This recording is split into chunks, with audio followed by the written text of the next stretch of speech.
anjo aplaudindo o Senhor. Aleluia.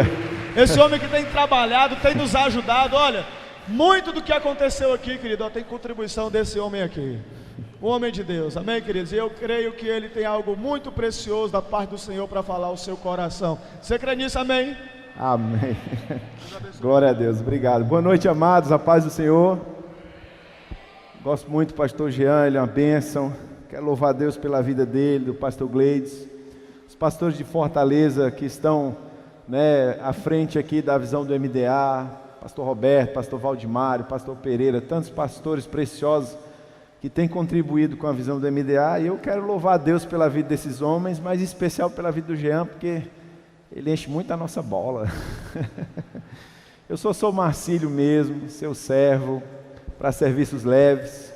Eu queria que você olhasse para o irmão que está do seu lado e diga assim: meu irmão, eu não gosto quando o pregador fica só mandando eu olhar para o lado e repetir alguma coisa.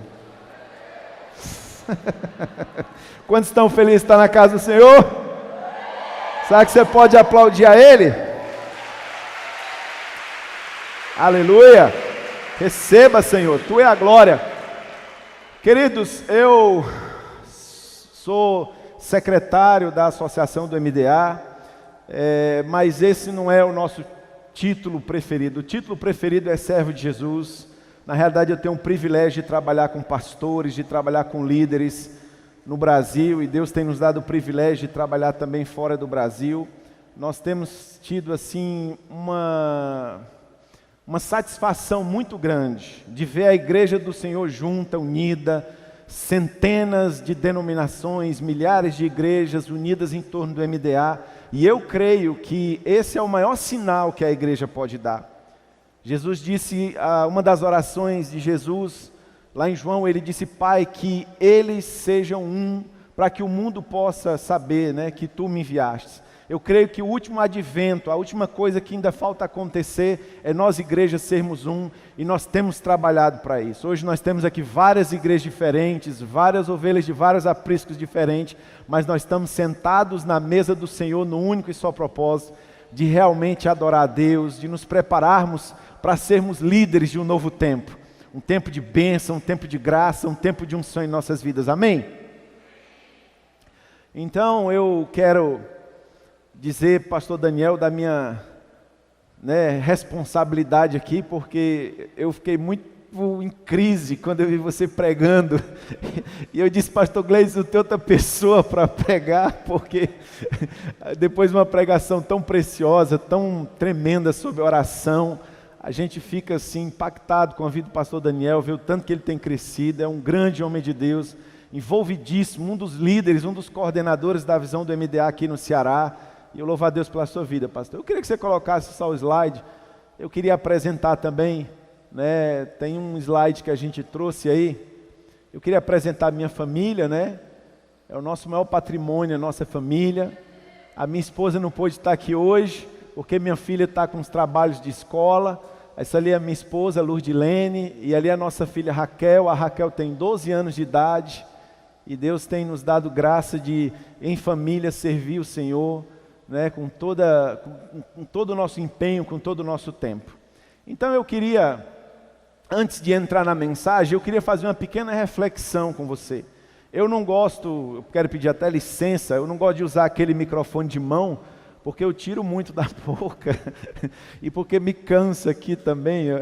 Então eu prefiro esse microfone aqui. Não é porque a gente é metido não, viu, irmãos? É porque realmente é mais prático, viu? Amém? Então eu quero, pode passar o slide. Eu queria entrar na pregação hoje com vocês, e hoje eu queria começar do princípio.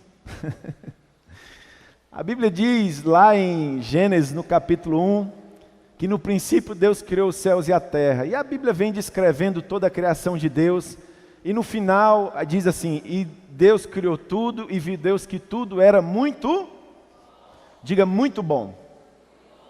Então tudo que Deus criou era muito bom. Pode passar, querido. A Bíblia diz que quando Deus criou o homem, no sexto dia, Ele criou o homem com um objetivo: Façamos o homem a nossa imagem, conforme a nossa semelhança, e domine ele sobre os peixes, sobre o mar, sobre as aves do céu, sobre os grandes animais, sobre toda a terra, sobre os pequenos animais que se movem no chão. Criou Deus o homem à sua imagem e semelhança, homem e mulher, Deus os criou. Pode passar. A Bíblia diz que Deus nos abençoou e disse: sejam férteis, multipliquem, se encham e subjuguem a terra, dominem os peixes do mar, sobre as aves do céu, sobre todos os animais que se movem pela terra.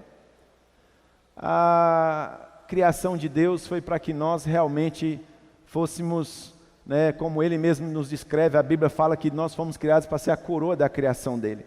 Criados conforme a imagem e semelhança. Mas aí entrou o pecado, a gente conhece a história. E Adão estragou tudo, e quando nós chegarmos lá no céu, nós vamos nos deparar com duas grandes filas. Isso é uma revelação herética que Deus me deu. E eu pensei, duas grandes filas? Sim, duas grandes filas. Tem uma fila bem grande, e se você perguntar para que serve essa fila, vão dizer: bom, essa fila aqui é para ver Jesus. É para estar nos braços do Pai, para estar junto com Ele, pastor Jean. Mas vai ter uma fila muito maior, uma fila enorme, gigante. E você vai perguntar: e essa outra fila? Não, essa aqui é para dar uma surra em Adão. Ele foi o culpado de tudo. Portanto, a Bíblia diz que entrou o pecado. Mas Deus mandou Jesus para morrer no nosso lugar. Obrigado, querido. Deus mandou Jesus para resgatar aquilo que Adão perdeu. E de uma forma muito mais excelente. É isso que a Bíblia nos fala. Que onde Adão errou, onde Adão fracassou, Jesus veio e restaurou, resgatou, trouxe de volta aquilo que Adão tinha perdido. Só que agora dessa vez, é o que diz aí, Romanos capítulo 5, versículo 12, diz: portanto, da mesma forma como o pecado entrou no mundo por um só homem, e pelo pecado a morte, assim também a morte veio a todos os homens, porque todos pecaram. Versículo 17 de Romanos 5 diz: se pela transgressão de um só a morte reinou por meio dele, muito mais, diga muito mais, aqueles que receberam de Deus a imensa provisão da graça e a dádiva da justiça reinarão, diga reinarão. Reinarão em vida, diga reinarão em vida. É muito importante você prestar atenção nesse versículo. Reinarão em vida, por meio de um único homem, Jesus Cristo. Eu vou traduzir esse versículo 17 mais ou menos o seguinte. Paulo diz o seguinte: aonde Adão errou, aonde Adão pecou, aonde Adão fracassou, Jesus veio e resgatou pela graça dele, e nos deu muito mais para que nós reinássemos em vida.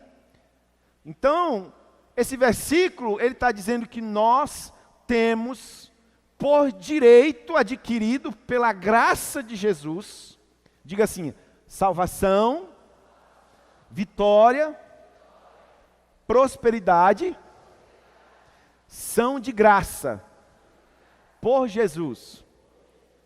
Mas custou caro, porque Jesus pagou a vida dele.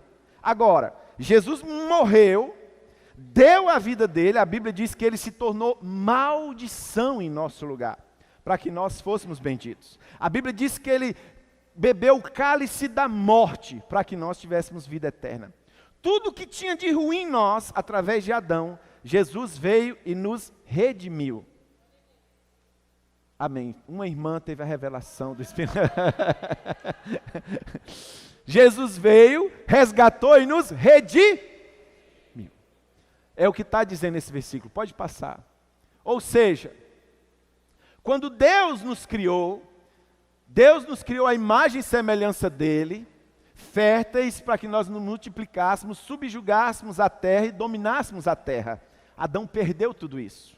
Então Jesus veio e resgatou o caráter de Deus, para que eu e você fôssemos semelhantes a Ele. Diga caráter, diga santidade, diga amor, misericórdia. A Bíblia diz o seguinte, que nós agora somos um só espírito com Deus. É o que a Bíblia diz, é o que Paulo diz. Nós somos um só espírito. Diga assim, eu sou um só espírito com Deus. Então diga, Deus é amor. Eu sou amor. Deus é santo. Eu sou santo. Deus é sério. Eu sou sério. Jesus resgatou o caráter de Deus na nossa vida. Ele nos fez férteis, ou seja, para que gerássemos vida, para que multiplicássemos, para que ganhássemos, ou para que através da nossa vida, outras pessoas chegariam até Ele. Diga assim, Deus me fez fértil. Ele nos fez, Ele disse lá para Adão, multipliquem-se. Diga assim, Deus me fez frutífero. Ele nos fez frutíferos. Ele nos fez abençoados. Tudo que nós colocássemos as nossas mãos, nós iríamos prosperar. Aonde nós colocássemos o nosso pé, nós iríamos conquistar. Foi isso que Jesus fez por nós. Deus nos deu o governo. Diga governo. Significa posições de autoridade. Significa que eu e você temos que estar nessa terra representando Jesus. Quem esteve aqui de manhã ouviu o pastor Santo falando muito bem disso. De representante de Deus. Daquela pessoa que está representando a Deus. Representando onde? Representando na política. Representando nos cargos públicos. Representando nas posições de destaque. Deus deu o governo. A Bíblia diz que os céus são do Senhor, mas a terra Ele deu os filhos dos homens. Deus nos deu domínio, ou seja, liderança. Diga liderança. Todos nós, a Bíblia diz lá em Pedro que nós somos sacerdócio real. Nós somos sacerdotes de Deus. Não existe mais esse negócio do pastorzão, ungidão, do bispo, do não sei o quê, daquele homem de Deus que prega e todo mundo ouve e todo mundo fica, ai meu Deus. Lógico, nós amamos, respeitamos pastores, cremos que eles foram levantados por Deus de uma forma hierárquica para organizar a casa de Deus, mas não existe mais separação. A liderança Deus deu para todos nós. Se nós não estivermos exercendo a nossa liderança, se nós estivermos liderando na casa do Senhor, se nós estivermos multiplicando células, fazendo discípulos, nós estamos fugindo daquilo que Jesus falou. Ele disse para nós irmos e fazermos discípulos. Deus nos deu liderança. Diga liderança. Diga assim, eu sou líder. Aonde você está, querido, você é líder, porque Deus te fez liderança. Então Ele resgatou tudo isso em Adão. Ele resgatou a nossa liderança, Ele resgatou o governo, Ele resgatou a prosperidade. Quem crê que Jesus fez tudo isso? Amém? Glória a Deus! Será que você pode aplaudir o Senhor? Aleluia, tal! Amém! Glória a Deus! Agora vem uma pergunta. E por que que nós vemos no nosso meio muitas pessoas que não estão vivendo isso aí? Por que que nós vemos no nosso meio pessoas que têm todas as promessas, que têm o poder da ressurreição, da vida, pessoas que têm o Espírito Santo, capaz de transformar o mundo, capaz de converter uma nação? Porque nós vemos pessoas que se dizem cristãs, que são cristãs, que estão nas nossas igrejas, que têm intimidade com Deus, que buscam a Deus, por que que eles não estão vivendo isso? A Bíblia mente. Salmo diz, Senhor, a tua palavra é verdade. Salmo 119. Não existe mentira em Deus. Agora eu tenho uma pergunta pior. Por que que nós não estamos vivendo isso? Por que que muitas vezes nós não temos tido uma vida tão próspera, tão bem-sucedida, não temos sido bênção em todas as coisas, não temos conquistado essas posições, não temos crescido, não temos feito grandes coisas para Deus? Aqui não tem ninguém aqui assim, glória a Deus. Aleluia. Hoje eu quero compartilhar uma palavra com você, mas não é para trazer peso, não é para trazer condenação, mas eu quero compartilhar algo muito tremendo com você. Quando terminar essa palavra, eu tenho a certeza, pela graça de Deus, que nos foi concedida, que eu falo assim com toda ousadia, mas com todo carinho, sem qualquer tipo de sentimento de vaidade, que se você prestar muita atenção no que eu vou compartilhar aqui com você, eu creio que a sua vida nunca mais vai ser a mesma. Essa palavra que eu vou compartilhar hoje foi algo que mudou a minha vida, mudou a minha história. E se ela funcionou com esse aqui, que é o pior de todos, o que dirá que vai fazer com pessoas tão preciosas como vocês?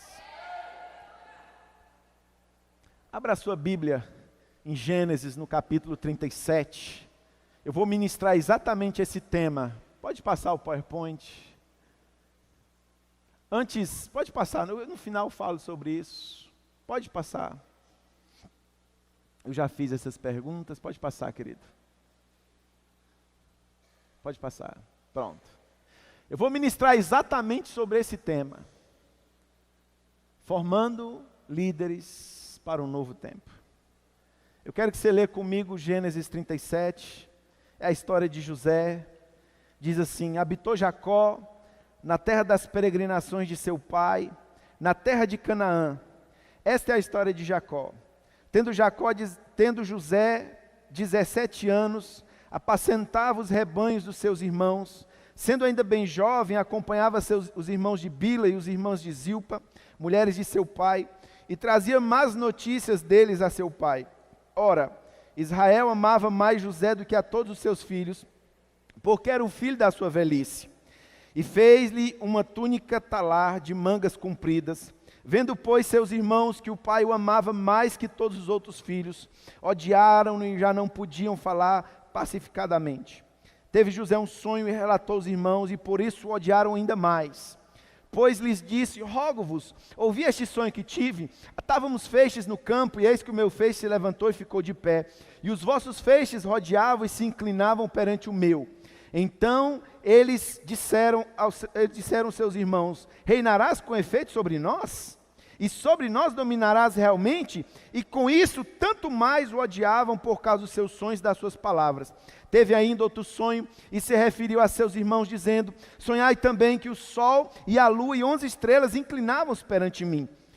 Contando a seu pai e seus irmãos, repreendeu o pai e lhe disse: que sonho é esse que você tivesse? Acaso viremos eu e tua mãe e teus irmãos a inclinar-nos perante ti? Seus irmãos tinham ciúmes, o pai, entretanto, considerava o caso consigo mesmo. E como foram os irmãos apacentar o rebanho do pai em Siquém, perguntou Israel a José: não apacentam teus irmãos o rebanho em Siquém? Vai e enviar-te-ei a eles. Respondeu José: eis-me aqui. Disse Israel: vai agora e vê bem se os teus irmãos e o rebanho, e traz-me notícias. Assim enviou ao vale de Hebrom, e ele foi a Siquém.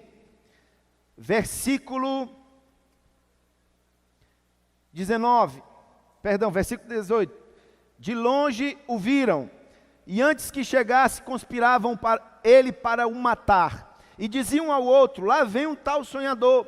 Vinde, pois, agora e matemo-nos, lancemo-nos em uma dessas cisternas, e diremos: um animal selvagem o comeu, e vejamos em que lhes darão sonhos. Mas Rubem, ouvindo isso, livrou das mãos deles e disse: não tiremos dele a vida. Também lhes disse Rubem: não derrameis sangue, lançai-o na cisterna, que já está no deserto, e não ponhais a mão sobre ele. Isto disse para livrar deles o fim de o restituir ao pai. Mas logo que chegou José a seus irmãos, despiram-lhe da túnica, a túnica talar, das mangas compridas que trazia, e tomando lançaram na cisterna vazia sem água. Ora, sentado para comer pão, olharam e viram que vinha uma caravana de ismaelitas vindo de Gileade. Seus camelos traziam aromatas, bálsamo e mirra, e levaram para o Egito. Então disse Judá aos seus irmãos: de que nos aproveita matar nosso irmão e esconder-lhe o sangue? Vinde, vendemos aos ismaelitas, não ponhamos sobre ele a mão, pois o nosso irmão é a nossa carne. Seus irmãos concordaram, e passando os mercadores midianitas, os irmãos de José o alcançaram e o tiraram da cisterna, e o venderam por 20 ciclos de pratas aos ismaelitas, e eles levaram José ao Egito. Pai, sem ti nada nós podemos fazer. Nós só estamos aqui por tua causa. A única razão, motivo de nós abrirmos os nossos olhos hoje de manhã foi porque as tuas misericórdias se renovaram. E a única razão de nós estarmos aqui nessa conferência não foi o acaso, mas o Senhor nos trouxe aqui para falar conosco, inclusive com esse pobre carteiro que traz essa carta, essa mensagem do Senhor, que precisa muito mais da tua misericórdia e da tua graça. Fala conosco, Senhor, nos dá direção, nos dá, Senhor, em nome de Jesus, revelação e entendimento da tua palavra, porque a tua palavra ela é o ensino, ela é como o orvalho da manhã que rega, meu Deus, a planta e traz vida, e agora, Deus, ela vai ser destilada sobre os corações, para que ninguém, Deus, saia daqui, Deus, sem nenhum tipo de edificação da tua voz. Nós já fomos tão abençoados, Deus, com o pastor Daniel, com o pastor Sandro, com o pastor Jean, Deus, continua, Deus, a tua obra, Deus, no nosso meio, Pai, em nome de Jesus, nós oramos e te agradecemos, amém. Amém? Glória a Deus. Querido, eu tenho uma pergunta para fazer para você. Quantos de vocês aqui, eu quero que você levante a mão, quantos de vocês aqui, quando converteram, quando aceitaram a Jesus, quando receberam a unção, a graça, a chama no coração do chamado do Senhor, quantos aqui receberam junto com isso muitas promessas, muitos sonhos, muita coisa, muitos planos, muitas coisas até loucas? Todos nós.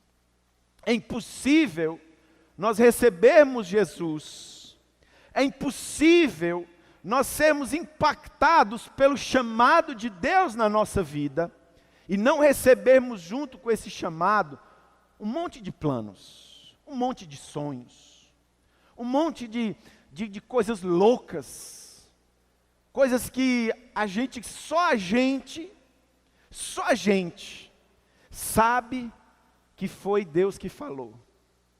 Porque tem coisas, irmãos, que Deus fala para nós, que são humanamente impossíveis, e a gente sabe que aquilo ali não podia ser uma imaginação nossa, foi Deus que falou, e você tem certeza que Ele falou. A Bíblia diz que Deus não mente, a Bíblia diz que Ele não cumpre aquilo que Ele promete, a Bíblia diz que Ele é perfeito, a Bíblia diz que Ele quer nos abençoar, a Bíblia diz que Ele se alegra com as nossas conquistas, a Bíblia diz que Ele concede graça. Graça. Sabe o que é graça? Graça é um favor imerecido, é uma força que te leva, é algo que abre as portas, que traz o sobrenatural. Mas eu tenho uma pergunta para você, que é a mesma pergunta que eu fiz para Deus. Em alguma época da minha vida, já passados quase 7 anos que eu tinha entregado minha vida para Jesus, eu disse: Senhor, faz 7 anos que eu saí do ateísmo, que eu saí da descrença, eu era um ateu convicto, uma pessoa que se achava muito capacitada, muito inteligente, que lia muito, um ateísta científico, um cara de livros, versado. Faz 7 anos que eu larguei aquela baboseira, que eu larguei aquilo porque eu tive uma experiência contigo. Eu tive um sonho que me levou a te receber como meu Senhor e Salvador. E aí o Senhor falou tanta coisa comigo. E agora fazem 7 anos e eu estou vendo cada vez mais a tua voz, longe, distante. Eu estou vendo cada vez mais aquilo que o Senhor tinha para mim, mais longe, mais distante. O que está acontecendo? Eu estou aqui, Senhor. Eu quero fazer tua obra, eu quero ser usado por ti, eu quero ser uma ferramenta no teu reino, eu quero alcançar os teus planos, os teus sonhos para a minha vida, eu quero te glorificar. Por que o Senhor está fechando as portas para mim? Porque, irmãos, o diabo não fecha a porta não, irmão. Parente nosso não fecha a porta, patrão. Irmãos, não existe ninguém capaz de impedir aquilo que Deus tem para a tua vida, para o teu ministério, para a tua igreja crescer, para a tua igreja romper, para ela alcançar grandes coisas. Não tem ninguém, irmãos. O diabo Ele é como um Rottweiler na mão de Deus. Deus diz assim, vai lá, Satanás, pega. Eu te deixo tocar no fulano, igual eu fiz com Jó. O diabo é só um pau mandado, irmãos. Eu disse, Deus, eu sei que o Senhor é poderoso. Se tem porta fechada, se tem coisas que não estão sendo resolvidas na minha vida, é o Senhor. Eu estou disposto a fazer. Tem alguém errado aqui. Quem será? Queridos, eu aprendi a maior lição da minha vida. Eu morava no interior do Ceará, num lugar chamado Crateús. Quente que isso. E eu havia recebido tantas promessas, tantas coisas de Deus, ministeriais, promessas de financeiras, promessas da família, tanta coisa. E passados 7 anos, nada aconteceu. Então, naquele dia, eu entendi uma coisa que eu queria falar para você, baseado na vida de José. Assim como eu, José também era um homem chamado por Deus. E José tinha grandes sonhos, grandes planos. Ele tinha revelação, ele tinha visão, ele viu que Deus chamou ele para algo diferenciado, ele viu que Deus chamou ele para algo diferente, ele viu que Deus chamou ele para algo que não era comum, que era sobrenatural. E Deus é verdadeiro, Ele nos chama mesmo. E Ele tem mesmo essas coisas para a nossa vida, mas sabe qual é o problema? Diga assim, problema sou eu. Só existe uma pessoa na face da terra capaz de barrar, parar, anular, paralisar ou adiar os planos de Deus para a nossa vida. Sabe quem é? Essa pessoa, todo dia que você olha para ela no espelho. O diabo é nada. Os problemas, as dificuldades são nada. As limitações, a falta de recurso é nada. Isso aí Deus resolve, ó. Sou eu. Deus tinha um grande plano para José. Mas eu queria agora, sem ser o diabo, apontar aqui alguns erros que impediam José de receber aquilo que Deus tinha para ele. Deus tinha um plano, Deus tinha uma bênção, Deus tinha um propósito, mas existiam coisas na vida de José que impediam os planos de Deus de chegar até ele. Quem sabe nessa noite, você está aqui se perguntando, poxa, que lindo ver o pastor Daniel pregando, que lindo ver o pastor Gleidson organizando uma conferência linda dessa, pastor Jean, uma unção, uma graça nessa manhã. Talvez você se perguntou algum momento aqui durante o dia, você dizendo assim, Senhor, quando que vai ser minha vez? Quando que eu vou estar ali? Irmão, eu passei 7 anos perguntando isso. Mas os erros em mim, no meu caráter, impediam Deus de agir. Com José foi a mesma coisa. Nós conhecemos a história de José. José foi o 11º filho de Jacó. Jacó tinha 3 esposas, era doido. Era Zilpa, Lia e Raquel. Era o único analfabeto da Bíblia, porque ele amava Raquel e não Lia. Estou brincando. Era louco, ele tinha 11 filhos, e Raquel era estéril, e José já nasceu quando ele já era velho, quando ele já era idoso. José, nascido de Raquel, o primeiro filho de Raquel, apesar de não ser o primogênito, mas era o primogênito da mulher que ele amava. Ele trabalhou 14 anos para ficar com aquela mulher, meu Deus. Ainda bem que o nome da minha filha é Raquel, meu genro está lascado. Então, vamos ver que erros eram esses. O que é que impedia José de receber o plano de Deus? As imperfeições no caráter de José. E eu começo com aquilo que está no versículo 2. José era fofoqueiro. Era um fofoqueiro. A Bíblia diz que Deus odeia 6 coisas e a 7ª ele abomina. Está lá em Provérbios 6. Diz assim, aquele que semeia contenda entre irmãos. Deus, ele odeia um assassino, mas aquele que semeia contenda entre irmãos, ele abomina. Deus odeia fofoca, diga assim, Deus odeia fofoca. José era fofoqueiro. Provérbios 12, 26 diz que o justo é cauteloso na amizade. José não era cauteloso. Ele se deixou se colocar numa posição, diz a Bíblia que ele trazia todas as más notícias dos irmãos. José não tinha uma coisa boa para falar para os irmãos, só coisa ruim. Era fofoqueiro. Versículo 4 diz a Bíblia que seu pai o favorecia.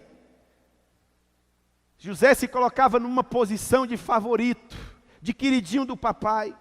E isso despertava a inveja dos irmãos através do favoritismo. Sabe, querido, nós temos que ter muita sabedoria de não nos deixar nos colocar nessa situação. Às vezes as pessoas vêm dar tapinha nas nossas costas, vêm dizer, rapaz, você arrebentou, você fez, você aconteceu. Você diz, não, sai para lá. Toda honra e toda glória é dele. Eu não quero ser favoritinho, eu não quero ser queridinho, eu quero ser igual. Eu quero ser igual, porque a soberba precede a queda. Lá em 1 Coríntios 5, 6, no versículo B, diz que o apóstolo Paulo fala, não sabeis que um pouquinho de fermento leveda toda massa. José se deixava ser o queridinho, né? Ficava inchado. Quando o pai dele vinha, né? Assim, fazer um carinho, ô José, você é meu preferido. Ao invés de ele dizer, não papai, aqui todos nós somos seus filhos preferidos. E conquistar o coração dos irmãos, não. Ele ficava, estão vendo aí? Está vendo?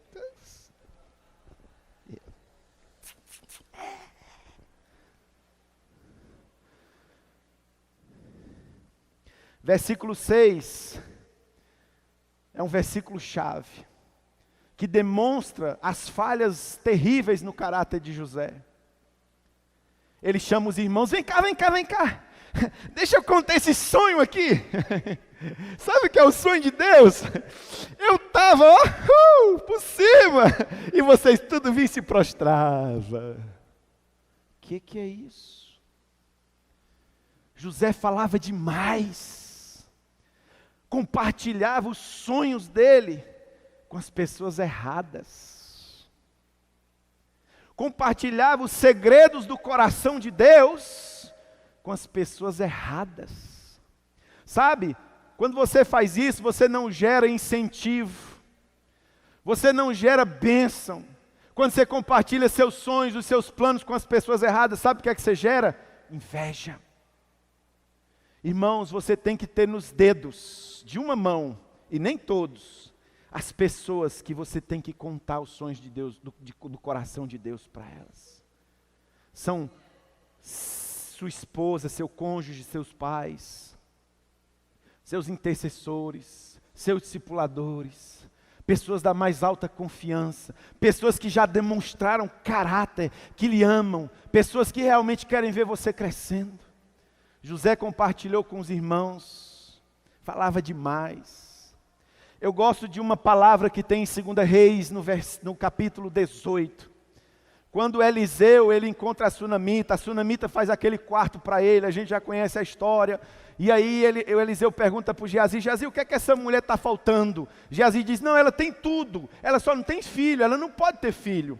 Eliseu chama ela e diz assim, mulher, vem cá. Ela é tão respeitosa que ela nem entrou no quarto do profeta, ela deu o quarto para o profeta, ela ficou na porta.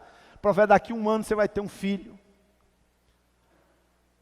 Ela recebeu aquela palavra, com 1 ano ela estava com o filho. Quando o filho dela já estava grandinho, ele estava lá na lavoura com o pai, na plantação, ele teve uma dor de cabeça, os estudiosos falam que foi um AVC, aquele menino morreu.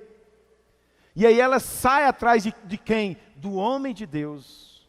Ela chega no marido, o marido diz, está tudo bem, ela está tudo bem. Chega o empregado para dar o jumento, está tudo bem, está ótimo, maravilhoso. Ela vai no jumento, quando o profeta Eliseu vê ela de longe, Geazi, corre lá que aconteceu alguma coisa, eu estou sentindo no meu espírito, mas eu não consigo ainda discernir o que é. Geazi vai lá, corre. O profeta mandou perguntar se está tudo bem. Está tudo ótimo. O profeta foi lá, ressuscitou o menino, mas peraí, como assim ótimo, se o menino morreu? É mentira? Deus está abençoando mentira agora? A mulher mentiu, aí Deus ainda ressuscitou o filho dela de prêmio? Não. Não era mentira não, sabe por quê? Porque nos pés do profeta ela se jogou e chorou. Sabe o que é que isso quer dizer? Compartilhe seus sonhos, seus planos, suas angústias com quem pode fazer algo por você. Só com quem pode fazer algo por você. Quem pode orar por você, quem pode te dar um conselho de Deus, quem pode te dar uma direção. Não compartilhe seus sonhos, seus planos, suas angústias, seus problemas com qualquer pessoa.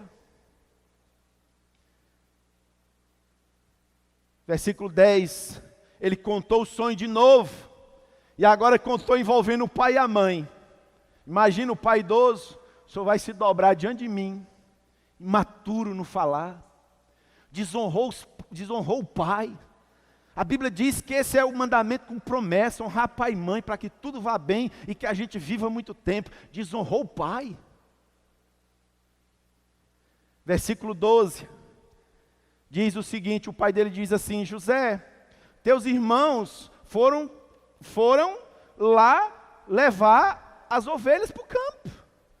Teus irmãos foram levar as ovelhas para o pasto. Você não vai não? Outro erro de José. Os irmãos foram, ele ficou. Era um cara indisposto para o trabalho. O pai tinha que mandar: vá meu filho, vá lá ver como é que está. Indisposto para o trabalho. Era o queridinho do papai. Provérbios capítulo 6, versículo 6. Vai ter com a formiga, ó preguiçoso. Irmãos, se você quer ser um cara que conquista, se você quer ser alguém que faz a diferença, irmãos, você não pode comer o pão da preguiça. Outro erro de José. Irmãos, eu não tenho nada contra José não, viu? Ele é meu herói, viu? Ele é meu amigo. Lá no céu eu quero ser muito amigo dele. Se você me ver lá no céu com ele, já dizer: irmão, você está falando tão mal do José lá na... Estou falando de mim. Porque o José é o espelho. Ó. Talvez não com todos esses erros, talvez com até alguns mais e mais graves. Mas a Bíblia diz que José foi, o pai mandou, ele foi, né? Só faz o que manda mesmo. Foi lá no campo, lá ver os irmãos. Versículo 18, diz que vendo os irmãos de longe. Sabe o que é que os irmãos viram? Irmãos, o pai dele tinha feito uma capa, está lá. Uma capa sacerdotal, uma capa cheia de cores. Bonitona assim. Em pleno meio-dia, o cara veste a capa e vai para o campo. O que é que ele esperava despertar nos irmãos dele? Para mostrar para os irmãos, sabe? Olha a insensibilidade. Para jogar na cara dos irmãos: olha só a minha capa, eu sou o preferido do papai. Vocês, ó, estão aí, ó. Eu estava lá em casa descansando, vocês estão aí apanhando aí.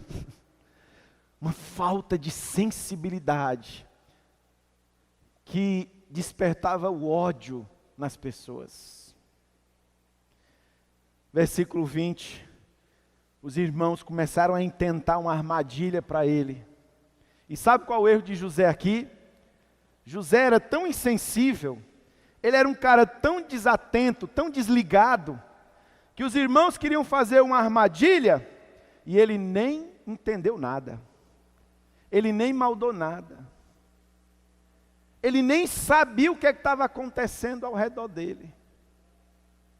Então, os irmãos pegaram José, jogaram ele numa fossa, numa cisterna, e depois estavam deliberando em matá-lo e não matá-lo. Olha que coisa, irmãos. Agora pensa comigo, como que estava a cabeça do José nessa hora? Como que estava a cabeça de um homem? O que é que passava pela mente de um cara que tinha promessa, que tinha tanta coisa de Deus para ser realizada? Como que estava a mentalidade de um camarada desse, que Deus havia falado poderosamente com ele, dizendo que ele ia ser como que uma espécie de rei. E agora, tudo que José estava colhendo era consequência dos seus erros, da sua falta de atenção, da sua imaturidade. Aquele camarada extremamente imaturo, insensível, desatento, falador, queridinho do papai. O que é que José estava pensando? Deus me abandonou. Nada na minha vida anda. Parece que eu dou um passo para frente e dois para trás.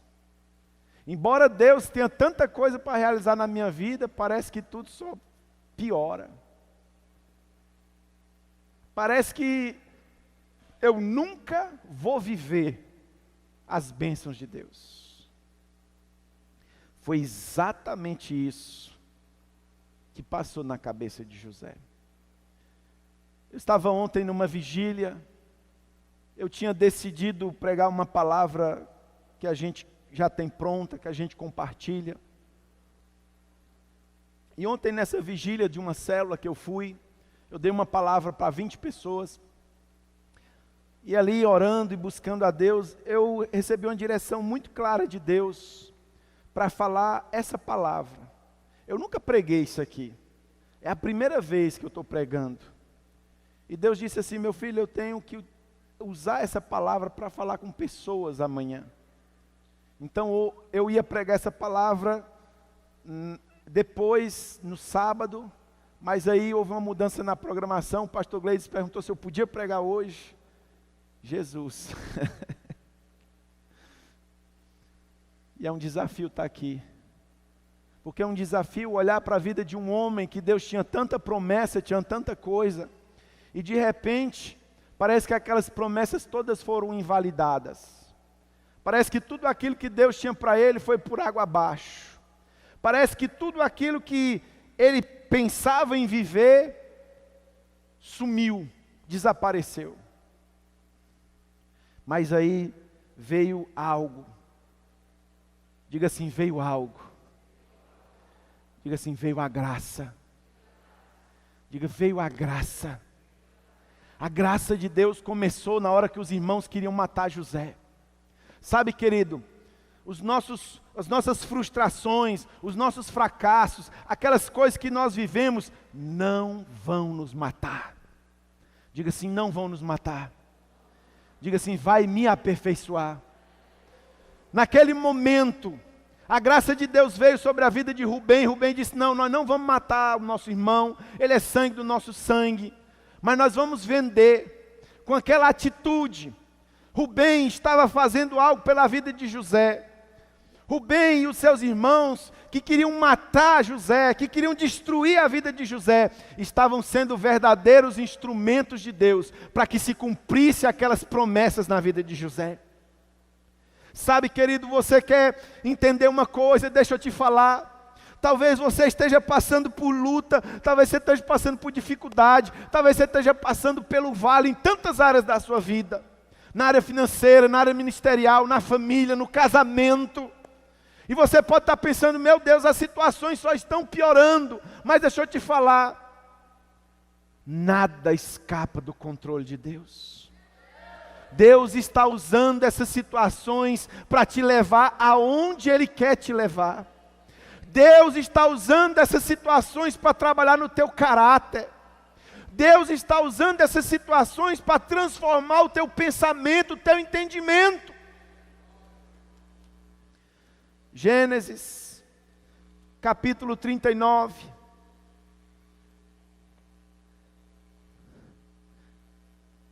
Diga assim, mesmo no deserto, existe uma graça de Deus. Versículo 4. José foi vendido para um homem, um general chamado Potifar. E a Bíblia diz que quando José chegou ali, José agora não tinha mais opção. Ou era trabalhar ou trabalhar. Ele era escravo. Agora José entendeu a razão do trabalho, a força do trabalho. E isso mudou a vida de José. porque José passou a trabalhar, mas não só a ser um amante do trabalho, José passou a trabalhar com afinco, com excelência. Versículo 4 diz: logrou José mercê perante Potifar, a quem servia, ele o pôs por mordomo de sua casa, e passou às mãos tudo o que tinha. Irmãos, veja só que vitória. Um cara que não gostava de trabalho, agora não só estava disposto ao trabalho, mas a fazer o melhor. Diga assim, a primeira mudança. Albert Einstein, ele disse que o único lugar aonde sucesso vem antes do trabalho é no dicionário. Se você quer ter sucesso, se você quer ser próspero nas coisas de Deus, trabalhe. Irmãos, célula dá trabalho, igreja dá trabalho, lidar com pessoas dá trabalho, mas sabe, deixa eu falar uma coisa para você, existe uma graça, nós fazemos, irmãos, aquilo que nós gostamos, nós somos apaixonados, irmãos, eu sou apaixonado pelo ministério, eu sou apaixonado pela minha igreja, eu sou apaixonado por lidar com pastores, lidar com pessoas. Quem é apaixonado pelo trabalho, irmãos, não trabalha nem um dia da sua vida. Faça aquilo que você é apaixonado, faça bem feito, faça aquilo que você trabalha com afinco, com aquilo que você vê a graça de Deus fluindo, mas faça bem feito, faça com excelência. Diga trabalho. Agora olha só que interessante, versículo 7 diz assim: aconteceu depois dessas coisas que a mulher do seu senhor pôs os olhos em José e disse: deita-te comigo. Ele, porém, recusou imediatamente. Diga segunda mudança. Diga assim: José estava atento às armadilhas, aos sentimentos. Aquela mulher veio cheia de sentimentos. José não era mais aquele bobinho não. Agora ele já tinha aprendido lá com seus irmãos a discernir o sentimento das pessoas ao redor dele. Aquela mulher veio.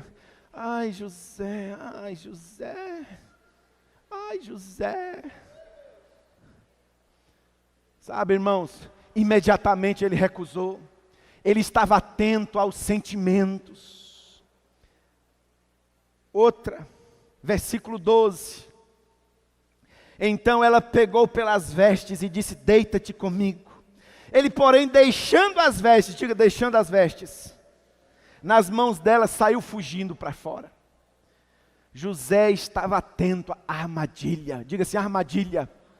Agora olha que interessante, olha que coisa tremenda, a mulher veio para cima de José, e José, ó, homem, cadê os homens aqui? Presta atenção, enfrente o diabo, faça oração de guerra, não faça aquela oração, ai Satanás, sai da minha casa, em nome de Jesus, não, bote o diabo para correr, pense na figura do diabo como um porco sujo, que entra na sua casa, você vai ficar, ai porquinho, sai, bote para correr, irmão. Seja corajoso com todas as coisas. Apareceu uma dificuldade, uma dívida, apareceu um negócio, em frente. Bote o peito, atenda o telefone, não fique desligando o silêncio, botando o silêncio todo, nem desligando, atenda. Seja corajoso, seja um homem. Mas na hora que apareceu uma barra de saia, fuja. Com todas as suas forças nas suas pernas. Fuja, rapa fora, sai fora, não dá chance, linha. Deixa a Jezabel lá, sozinha, a enviada do capeta. Saia correndo, tenha medo, seja frouxo, frouxo. Paulo diz para Timóteo, foge das paixões. É a única coisa, irmãos, que a Bíblia manda a gente fugir. Você está lá naquele trabalho com aquela irmã não está amarrada, aquela Satanás que vem lá, tudo. Ai, não sei o que. Ai, que perfume cheiroso. Irmão, pede as contas. Sai fora. Pede para mudar de departamento. Senão você vai cair. Seu destino, irmãos, é a cama do motel mais próximo. foge. José fugiu. Agora olha que tremendo, pastor Daniel. Se lá com os irmãos, na armadilha, ele caiu na armadilha, e os irmãos se apoderaram da túnica, aqui ó, ele deixou a túnica ó, e saiu fora. Foi a unção da túnica dobrada. Agora, meu filho, primeiro, lá ficou eu, a túnica foi para casa, aqui é o contrário, ó. Aqui fica a túnica, eu vou para casa. Diga assim, José mudou. Terceira mudança, fugiu das armadilhas, deixou a túnica, irmãos. Sabe o que aconteceu? Aconteceu uma injustiça. Sabe, irmãos, às vezes acontece isso. Deus fala conosco. Deus diz assim, meu filho, eu quero te usar tanto. Eu quero que você seja tão usado por mim. Eu quero te levar em lugares altos. Eu quero te fazer um profeta das nações. Eu quero te dar uma família abençoada, um casamento poderoso. Mas eu não posso te dar nesse jeito. Eu tenho que trabalhar no teu caráter. Eu tenho que te levar a um nível de quebrantamento. Para me testar, para me provar seu coração. Porque você tem livre-arbítrio, eu quero te provar. Aí você, tudo bem, Deus, então pode quebrar. Irmão, dói, irmão. Nossa, dói. Sabe o que é que acontece? O diabo se levanta com uma injustiça. É aquela pessoa da sua família que se ama tanto, que você está aqui lutando contra uma falha no seu caráter. E aquela pessoa vem injusta dizendo, você não mudou coisa nenhuma, você ainda permanece a mesma pessoa.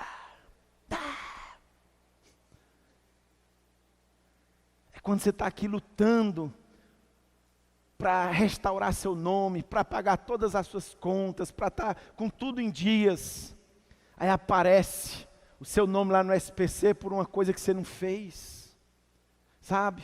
É o diabo querendo despertar em você um sentimento de revolta, de chutar o balde, de dizer assim, sabe de uma coisa? Ser bonzinho não presta não, eu vou ser ruim. Eu lembro daquele repórter, aquele programa policial, Tiago, aqui os Malas, como é que é o nome dele? Eli Aguiar. Eli Aguiar foi entrevistar um cara, e o cara, rapaz, eu ouvi dizer que você é o terror aqui do bairro, que você aterroriza todo mundo. O cara, meu, isso é ruim, tal. E vem cá, cara, por que teu apelido é Big Jim? Porque, irmãos, uma das coisas que o diabo faz é pôr apelido nas pessoas. Então, tire qualquer apelido. Use seu nome, sua identidade. Todo bandido tem um apelido. E o desse cara era Big Jim. Por que seu apelido é Big Jim, cara? Ele, porque o senhor é ruim, mano. O dono da fábrica do Big Jim deve ter. Sabe?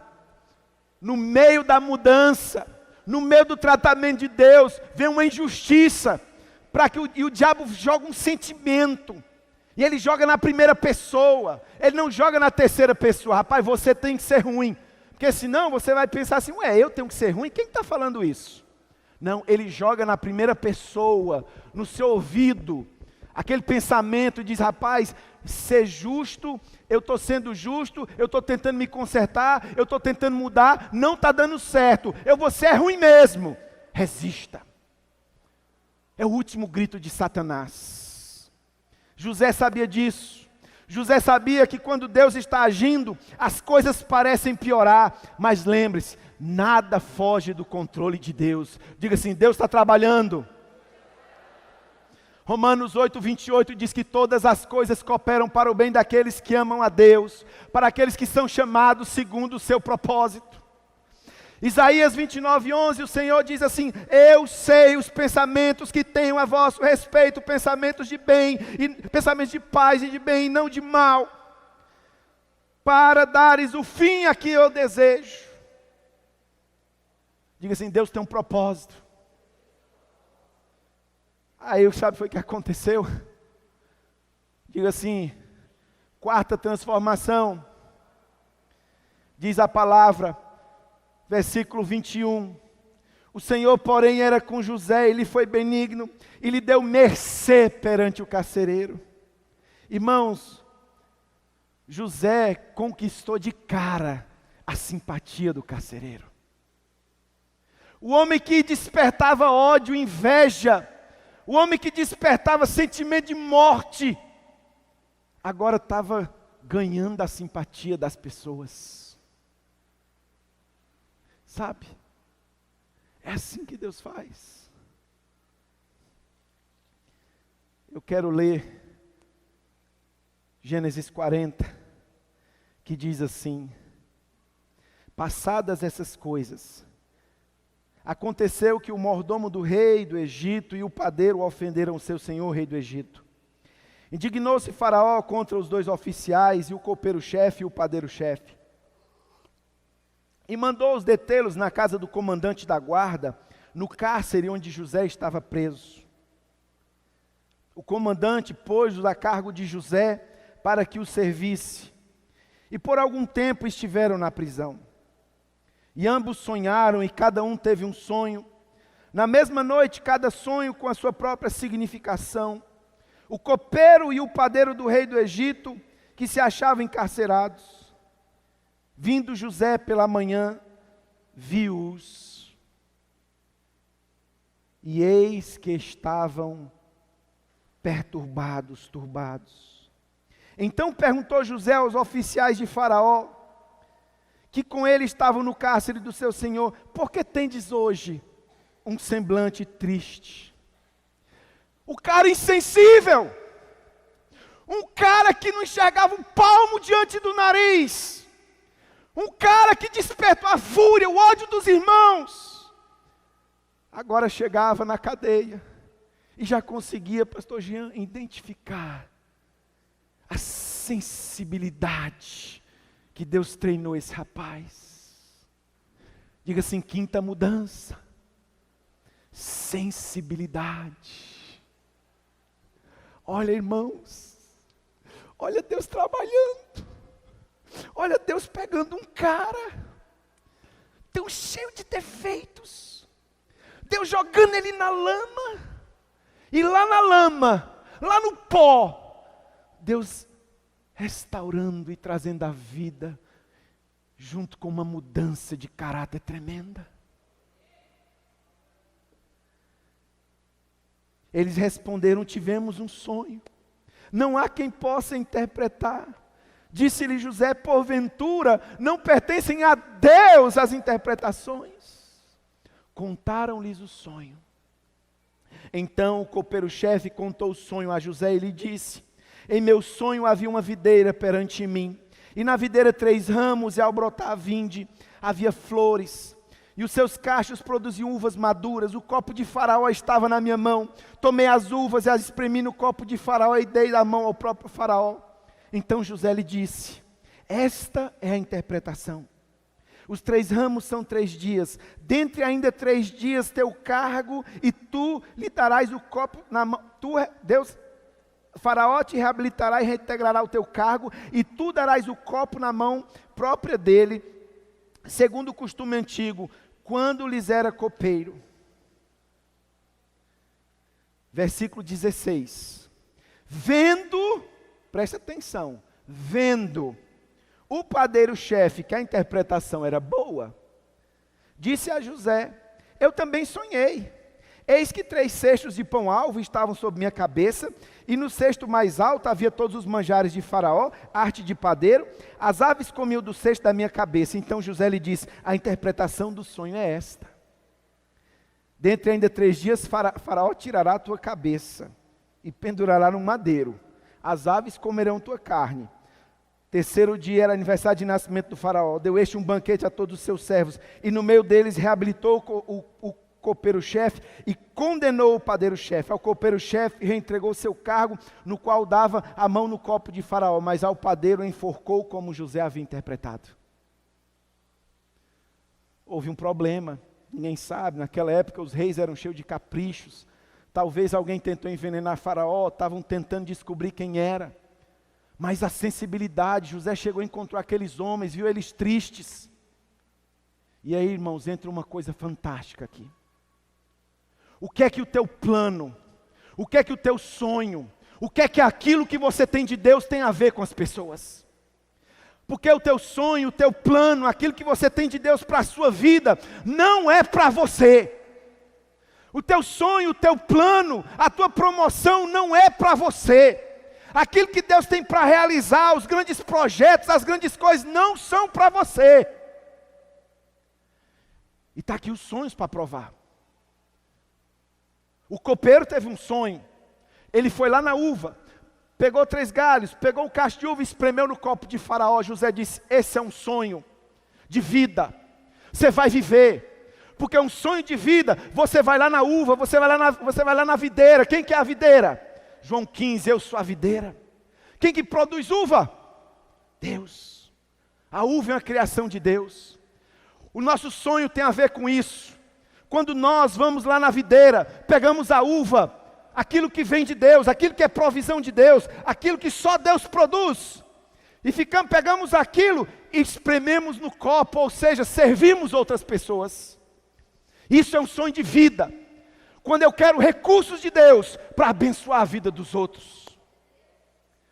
Ele foi rápido, ele foi sincero, ele foi transparente. Agora a Bíblia diz que o padeiro ficou meio assim, e só depois que ele viu que o sonho era bom, já demonstra o caráter dele, de falta de transparência, e diz: vendo que a interpretação era boa, vou contar também meu sonho. Eu estava com 3 cestos na cabeça, arte de padeiro, e viam as aves e comiam. É um sonho de morte. Quando você quer acumular coisas para si, cargos, bens, quando é arte humana, quando é feito da mão humana, e está sobre sua cabeça, está sobre você. Não, eu pastor, o meu cargo, o meu não sei o quê. Não, porque eu quero crescer, porque eu quero que as pessoas vejam minha igreja. Eu. É um sonho de morte. Sabe por quê? Porque abre brecha para demônios. Diz que as aves vinham e destruíam, acabavam com tudo. Quando nós queremos algo só para nós, para pôr sobre a nossa cabeça, você pode ter certeza, o fim disso é morte. José interpretou isso. Sabe o que foi que aconteceu? Um dia Faraó também teve sonho. E aí, lembraram de José, chamaram José. Pensa comigo, irmãos. Um cara que foi chamado por Deus, filho da promessa, neto de Abraão, um dos filhos das 12 tribos de Israel, foi traído pelos irmãos, foi jogado numa cisterna, foi vendido como escravo, foi escravo na casa de um general egípcio, foi injustiçado de novo, jogado no cárcere, limpando fezes de presos. De repente, alguém chega e diz assim: José,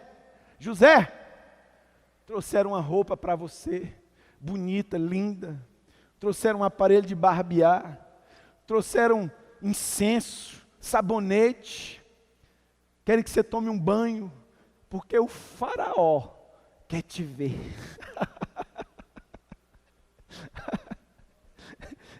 Diga assim: Deus não precisa de tempo. Humanamente falando, era impossível. José era um preso.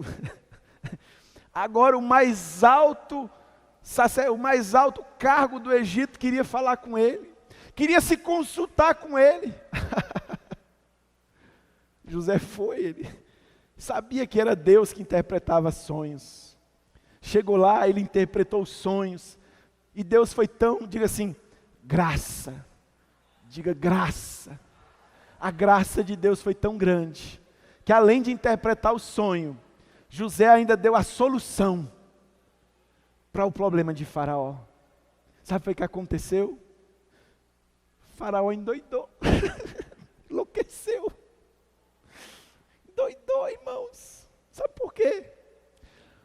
tinha os melhores projetistas, os melhores engenheiros, ele tinha os melhores matemáticos lá. O Egito era um país, era a nação mais poderosa do mundo. Mas ele disse assim: sabe de uma coisa? Eu quero que você cuide de tudo. Eu quero que você seja o vice-governador. Não foi Faraó que endoidou. Foi Deus que viu as atitudes de José.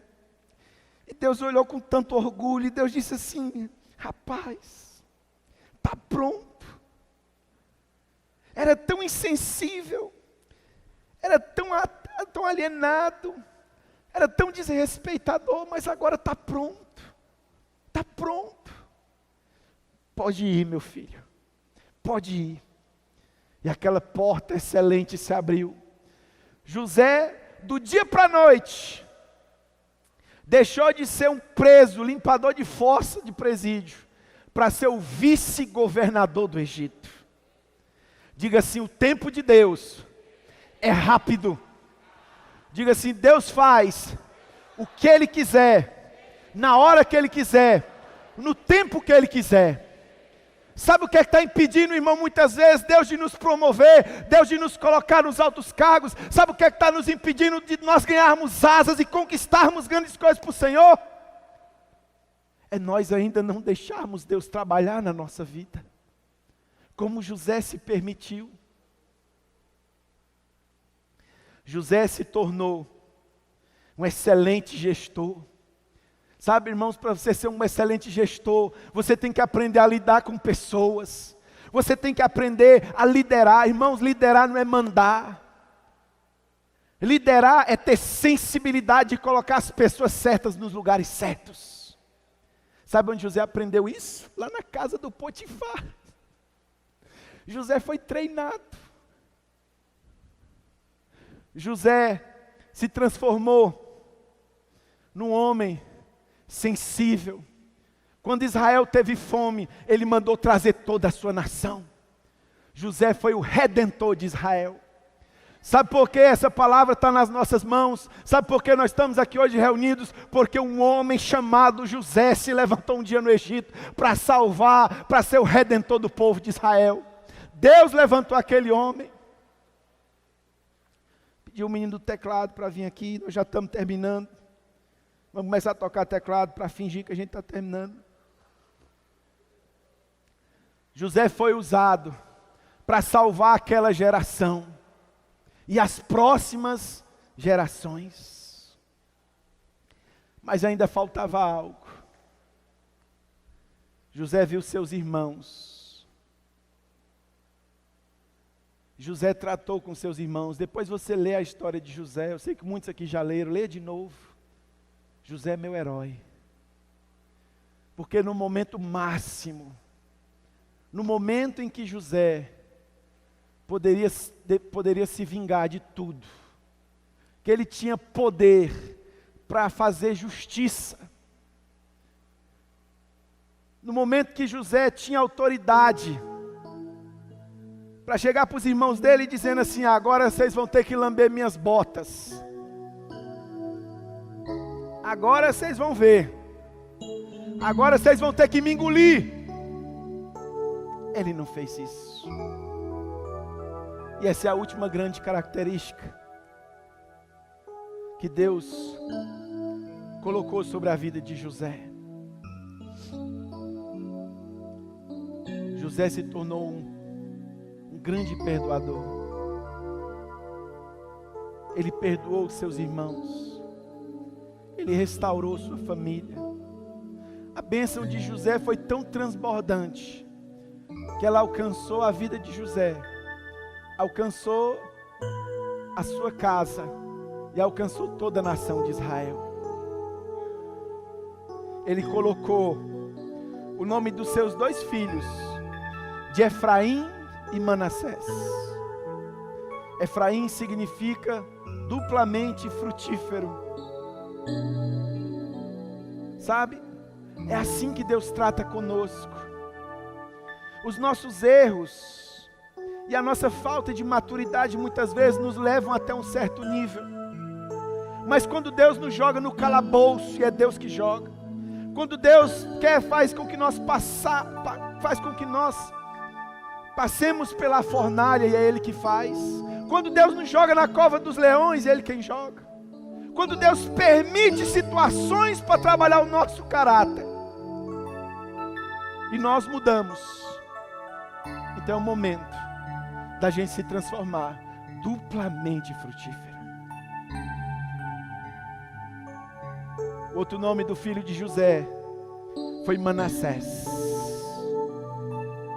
Manassés significa aquele que me fez esquecer. Em outra tradução diz: perdoado está tudo que ficou para trás. José não usou a posição dele para passar nada na cara dos irmãos. Ele não usou a posição dele para dizer: ó, tá vendo? Vocês estavam errados, eu estava certo. Tá vendo como o sonho agora se cumpre? Ele não fez isso. José tinha maturidade agora. Ele sabia que a única razão dele estar ali era a graça de Deus. Era a graça de Deus. Irmãos, eu tinha 7 anos de convertido. Nada acontecia na minha vida, nada. E Deus tinha falado tanta coisa para mim, tanta coisa. Eu era um ateu mesmo. Quando eu me converti, eu lembro que a primeira coisa que eu ouvi de Deus, eu disse: Deus, eu vou ser um pastor. E Deus disse assim: não, meu filho, você não vai ser só um pastor. Eu vou te usar no meu reino, para abençoar o meu reino. Eu não entendi muito bem aquela palavra, mas passaram-se 7 anos e nada aconteceu. Então um dia eu cheguei para Deus e eu disse: Deus, parece que aquilo que o Senhor prometeu para mim se foi. Eu não consigo mais acreditar que vai acontecer alguma coisa na minha vida. Eu lembro naquele dia que eu cobrei Deus, eu disse: Deus, eu quero, mas o Senhor não está fazendo a obra, o Senhor tem que fazer. E eu lembro Deus falando muito claro comigo. Deus disse: meu filho, eu quero te usar muito, eu quero te levar nas nações, eu quero te fazer uma pessoa conhecida. Mas meu filho, você é muito arrogante, você é muito orgulhoso, você é uma pessoa insensível, você não ama pessoas, você não tem um profundo, ardente desejo de paixão por mim. Tudo que você quer é aquilo que vem das minhas mãos, mas você nunca olha para a minha face. Meu filho, faz 7 anos que eu estou trabalhando com você, eu não posso te usar desse jeito. Eu morava em Crateús e eu lembro de Deus falando muito claramente, me mostrando muita coisa. Eu lembro de ver eu pregando por aí, e fazendo obra de Deus, e em outros países. Deus tinha falado isso, mas Ele disse: meu filho, eu não posso te levar aonde eu tenho que te levar, porque se eu te levar até lá, você vai estragar tudo. Você vai estragar tudo. Você não está pronto, você não está preparado. E aí eu lembro que aquele dia foi um dia tão triste na minha vida, porque eu estava sendo um empecilho para Deus agir. E naquele momento eu fiz algo que eu não esperava fazer. Eu disse: Deus, sabe de uma coisa? Obrigado, Deus, por estar revelando o meu caráter. Eu quero abrir mão desses sonhos, abrir mão desses planos, dessas coisas. Se eu nunca sair do Ceará, se eu nunca sair daqui de Crateús, do interior do Ceará, e nunca fizer nada, nunca nem andar de avião, que eu nunca tinha andado, nunca for nada, eu vou ser a pessoa mais feliz da terra. Só porque o Senhor está tratando comigo. Irmãos, não deu pouco tempo.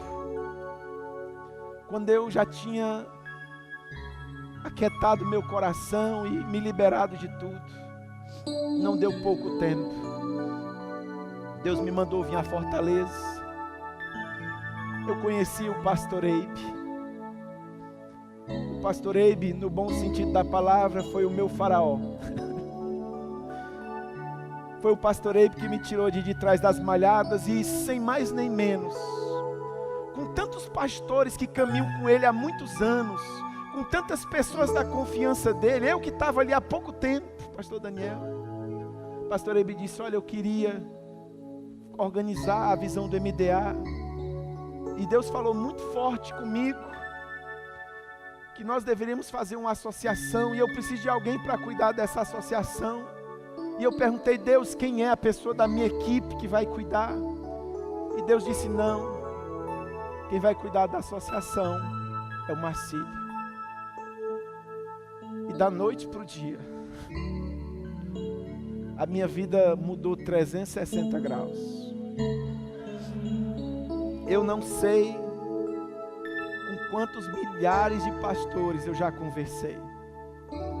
Eu não sei, irmão, sinceramente, com quantas horas de voo eu tenho, nacional, internacional. Eu conheço praticamente o Brasil todo, a Europa, parte da Ásia, Estados Unidos. Eu já preguei em tanto lugar. Eu já fui em tanta igreja. Eu já ministrei, irmãos, eu já fiz cada coisa doida. Em pouquinho tempo, Deus realizou muito mais do que tudo o que eu pensava que Ele ia fazer. Em pouquinho tempo. Eu já fui 3 vezes a Israel, de graça, não gastei nada, nem um centavo.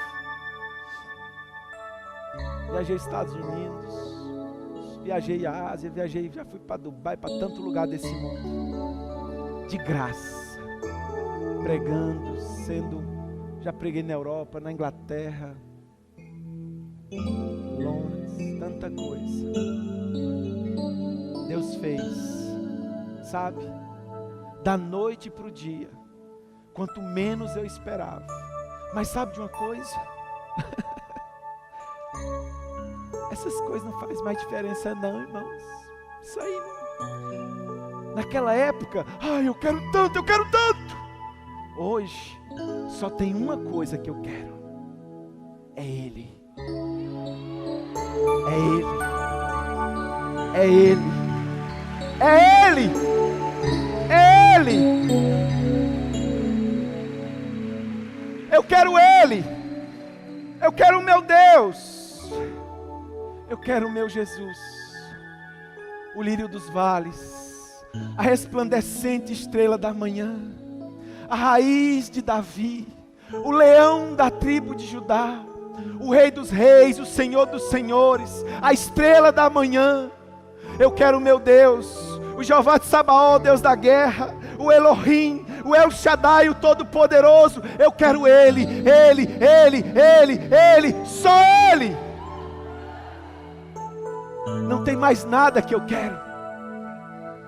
Viajar é bom, maravilhoso, mas eu quero é Ele.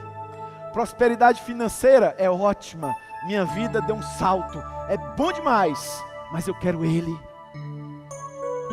Ter uma família servindo a Deus, isso é um grande privilégio. Toda a minha casa, eu e minha casa servimos o Senhor. Mas sabe, eu quero Ele. Quem tem Ele tem tudo. Quem tem Ele tem tudo. Quando as coisas que eu queria não tinham mais valor para mim, Ele veio e me deu tudo. Às vezes a pessoa quer, eu quero um ministério grande, eu quero viajar, eu quero ser um pastor, eu quero ser isso, eu quero ser aquele irmão. A grande lição: deixa Deus trabalhar o teu caráter. Porque quando Ele acabar com tudo, quando Ele te jogar no fundo do poço, quando Ele te tirar tudo, aí vai restar a única coisa mais preciosa, mais poderosa e mais grandiosa de todas, Ele. E aí sabe o que acontece? Antes do que o que você pensa, vem tudo. Vem tudo. Irmãos, eu não sei em quantos países eu já fui. Eu não sei em quantos lugares eu preguei. Eu não sei em quantas conferências de pastores, de líderes, com milhares de pessoas. Mas sabe de uma coisa? Ontem eu estava numa célula pregando para 20 pessoas. E eu estava com essa mesma alegria. Porque eu tenho Ele. Ou 20, ou 20 mil, eu tenho Ele. Ou ficar lá no interior, ou ficar andando pelas nações, não importa, eu tenho Ele. Ter muito dinheiro no banco, ter prosperidade, carro novo, ou andar a pé e de ônibus, não importa, eu tenho Ele. Quem tem Ele tem tudo. Sabe de uma coisa? Eu não sou pastor. Eu não sou pastor. Estou aqui de gaiato. Nunca fui consagrado pastor. Nunca não sou pastor, não me colocaram pastor. Nunca derramaram óleo nenhum sobre minha cabeça. Eu sou só um membro de uma igreja. Sabe por quê? Porque eu queria posição. Eu disse, eu quero ser um pastor, para mim fazer isso, para mim fazer aquilo. Quando tirar todos os cargos, sabe o que é que sobra? Ele. E Ele disse, meu filho, não importa o teu título, o que importa é quem está dando o título para você. Quem está dando o título sou eu. Dia 15 agora, eu prego lá no Rio Grande do Sul. Acho que é a única capital do Sul que eu não conheço, uma das poucas capitais do Brasil que eu não conheço. Vou pregar para um grupo de pastores, da Brasil para Cristo. É um grupo grande. Eles estão fazendo lá um eventão. Estão esperando o homem. Disseram, rapaz, está vindo o homem aí. É o braço direito do pastor Eibe. É só um membro que ama Jesus. É só um supervisorzinho de setor que ama Jesus. Não importa o cargo, a posição, não importa a condição, não importa nada. Sabe, a única coisa que importa é Ele. Quando José foi quebrado no meio, sobrou tudo de mais importante. Sobrou Ele. José disse, é Deus que interpreta sonhos. Ele não estava mais, eu tive um sonho, não, é Deus, é Ele. Eu quero te fazer um convite nessa noite. Eu acredito muito no poder do apelo. Porque todo apelo eu ia para frente. Se essa palavra falou com você, eu queria orar por você. Eu queria pedir a Deus que a mesma graça que me alcançou, que a mesma misericórdia que foi derramada sobre a minha vida, que me levou a ser e fazer alguma coisa para Ele, eu quero orar para que essa mesma graça venha sobre sua vida, para que você receba essa graça. Se você deseja essa oração, vem aqui na frente. Eu quero orar por você.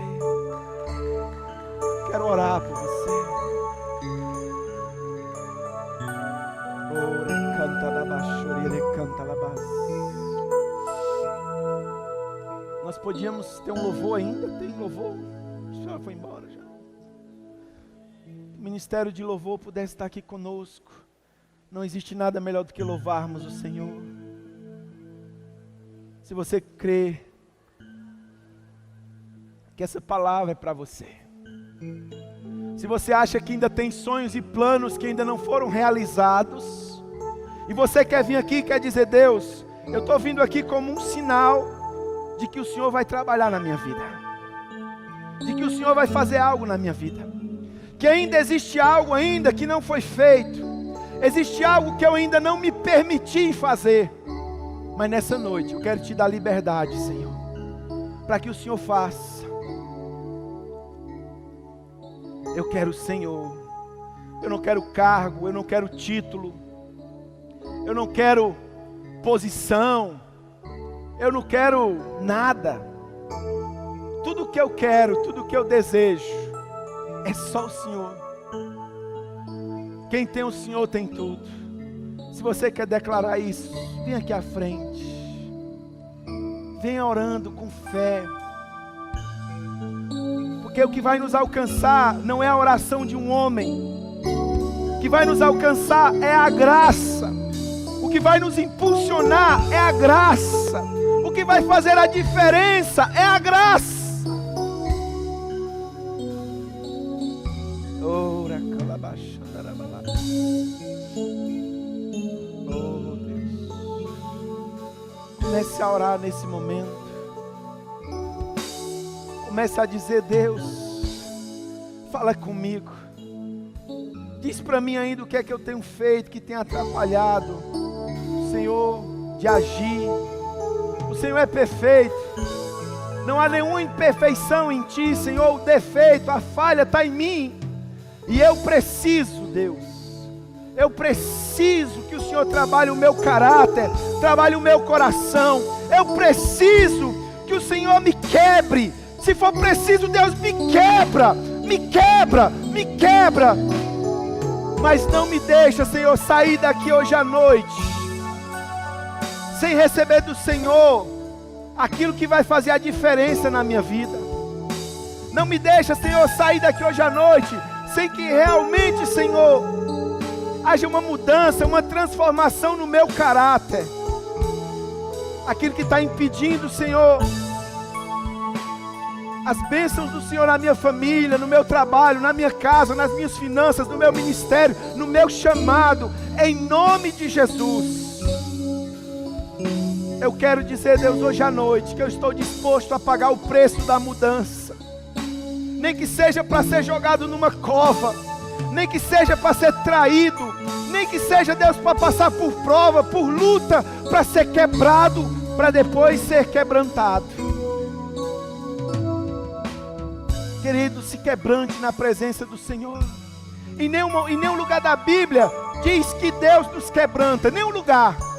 Todas as vezes que a Bíblia aparece o nome quebrantamento, ela diz para nós nos quebrantarmos, para nós nos humilharmos. É humilhai-vos. É nós que nos humilhamos na presença dEle. É nós que nos quebrantamos na presença dEle. É uma atitude, uma decisão nossa de não endurecer o coração. O Senhor está me falando aqui. Tem pessoas que estão aqui na frente. Deus está me falando de uma forma muito clara. Que você está com um problema de falta de perdão. Eu acho que é com sua sogra. Nossa, tem sempre que ser a sogra. Mas Deus está me falando isso. Você está com um problema de falta de perdão com a sua sogra. Ela te humilhou. Ela humilhou você. E agora você está com um sentimento de chateada com ela. É uma mulher. Filha, hoje mesmo, passa lá na casa da tua sogra. Dá um abraço nela. E diz assim: minha sogra, me perdoe.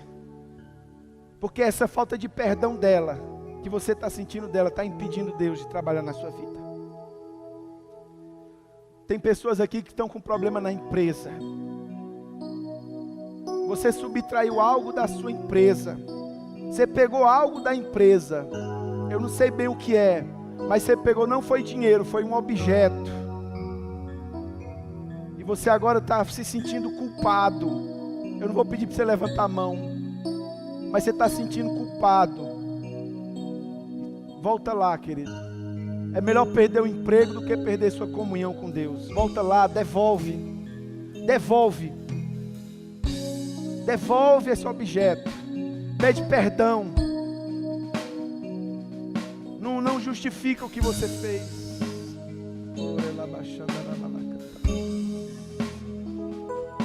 Pai nosso do céu,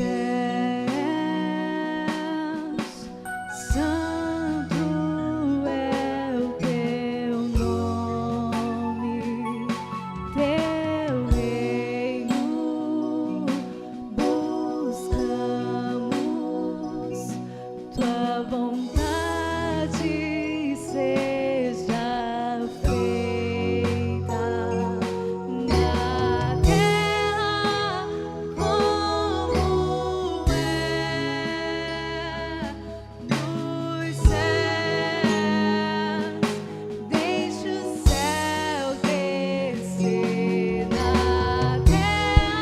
Adore, adore, adore.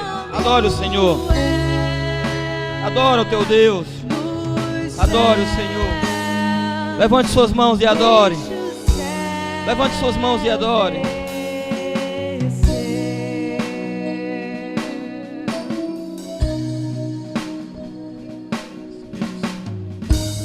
Nós te louvamos, Jesus.